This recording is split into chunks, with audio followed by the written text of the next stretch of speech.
Keralam mini പാകിസ്ഥാനാണെന്ന അധിക്ഷേപവുമായി രംഗത്തെത്തിയിരിക്കുകയാണ് മഹാരാഷ്ട്രയിലെ BJP. മന്ത്രി നിതേഷ് റാണെ.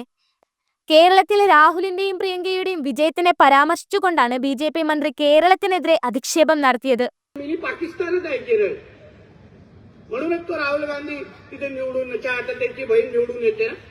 सगळे अतिरेकीत त्याला मतदान करतात. खरंच आहे, विचारा. ते काय अतिरेकींना धरूनच हे लोक खासदार झालेले आहेत.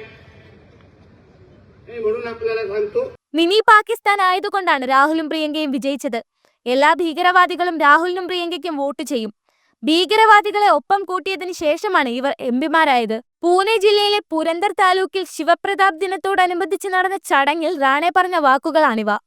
തുറമുഖ വകുപ്പ് കൈകാര്യം ചെയ്യുന്ന നിതേഷ് റാണെ മഹാരാഷ്ട്ര മുൻ മുഖ്യമന്ത്രി നാരായണൻ റാണയുടെ മകൻ കൂടിയാണ്. നിതേഷ് റാണയുടെ പ്രസ്താവനയ്ക്കെതിരെ രംഗത്തെത്തിയിരിക്കുകയാണ് പ്രതിപക്ഷം. റാണയുടെ പ്രസ്താവന ഭരണഘടനാ വിരുദ്ധമാണെന്നാണ് കോൺഗ്രസ് പ്രതികരിച്ചത്. കേരളം മിനി പാകിസ്ഥാൻ ആണെങ്കിൽ അടുത്ത തിരഞ്ഞെടുപ്പിൽ ബി.ജെ.പി. മത്സരിക്കുമോ ഇല്ലയോ എന്ന് ബി.ജെ.പി. അധ്യക്ഷൻ ജെ.പി. നദ്ദ വ്യക്തമാക്കണം.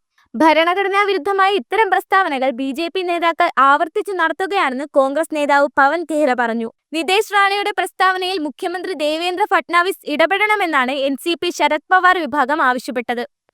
റാണെ ഇത്തരത്തിൽ വിദ്വേഷ പ്രസംഗങ്ങൾ നടത്തുന്നത് ഇതാദ്യമല്ല. ഈ വർഷം തന്നെ നവംബർ 2-ന് മുസ്ലിങ്ങളോടുള്ള നിലപാടിനെക്കുറിച്ച് ചോദിച്ച മാധ്യമപ്രവർത്തകനോട് രാജ്യത്തെ 90% ജനങ്ങളും ഹിന്ദുക്കളാണ്. ഹിന്ദുക്കളുടെ താൽപര്യങ്ങളെക്കുറിച്ച് ആകുലപ്പെടുന്നത് കുറ്റകരമല്ല. ഹിന്ദു ആഘോഷവേളയിൽ ബംഗ്ലാദേശികൾ കല്ലേറ് നടത്തുകയാണ്. ഇതിനെതിരെ ശബ്ദമുയർത്തുന്നതിന് കേസെടുത്താൽ അത് നേരിടാൻ താൻ തയ്യാറാണെന്നാണ് മറുപടി പറഞ്ഞത്. അദ്ദേഹം പരിപാടിയിൽ പങ്കെടുക്കുന്നുണ്ടെങ്കിൽ പ്രകോപന പ്രസ്താവന നടത്തുന്നില്ലെന്ന് ഉറപ്പാക്കണമെന്ന് മഹാരാഷ്ട്ര പോലീസ് പരിപാടിയുടെ സംഘാടകരോട് മുന്നേ തന്നെ ആവശ്യപ്പെട്ടിരുന്നതാണ്. എന്നാൽ അതൊന്നും വകവയ്ക്കാതെയാണ് കേരളത്തിനെതിരെ തികച്ചും പ്രകോപനപരമായ ആക്ഷേപം റാണെ നടത്തിയത്. നേരത്തെ രാഹുൽ ഗാന്ധി കേരളത്തിലെ UDF ഘടകകക്ഷിയായ മുസ്ലിം ലീഗിന്റെ കൊടി പിടിച്ചത് ഹിന്ദു വിരുദ്ധ വികാരം പ്രോത്സാഹിപ്പിക്കുന്നതിനാണെന്ന പ്രചാരണവുമായി ബി.ജെ.പി. എത്തിയിരുന്നു. വയനാട് പാർലമെന്റ് മണ്ഡലത്തിൽ നാമനിർദ്ദേശ പത്രിക സമർപ്പിക്കുന്നതിനിടെ കോൺഗ്രസിന്റെ പതാക പിടിക്കുന്നതിന് പകരം മുസ്ലിം ലീഗിന്റെ കൊടിയാണ് രാഹുൽ പിടിച്ചതെന്നും ഇത് ഹിന്ദു വിരുദ്ധതയ്ക്ക് എരിവ് പകരാനാണെന്നും കേന്ദ്ര പാർലമെന്ററി കാര്യ മന്ത്രിയും ബി.ജെ.പി. നേതാവുമായ പ്രഹ്ലാദ് ജോഷി ആരോപിച്ചിരുന്നു.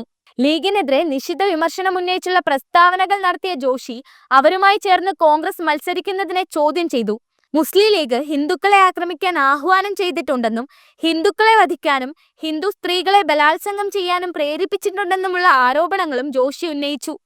വിധ്വംസക പ്രവർത്തനങ്ങൾ നടത്തുന്ന ഈ മുസ്ലിം ലീഗുമായി കൂട്ടുകൂടുകയും അവരുമായി ചേർന്ന് തെരഞ്ഞെടുപ്പുകളിൽ മത്സരിക്കുകയും ചെയ്യുന്നതിലൂടെ രാഹുൽ ഗാന്ധി ഹിന്ദു വിരുദ്ധ സംഭവങ്ങൾക്ക് ആക്കം കൂട്ടുകയാണെന്നും ജോഷി പറഞ്ഞു.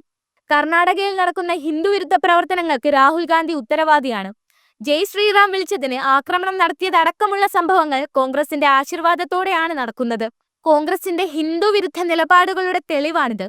കോൺഗ്രസ് ഭരിക്കുന്ന സംസ്ഥാനങ്ങളിൽ ഭീകര പ്രവർത്തനങ്ങൾക്ക് പിന്തുണ ലഭിക്കുന്നതായും ജോഷി ആരോപിച്ചിരുന്നു.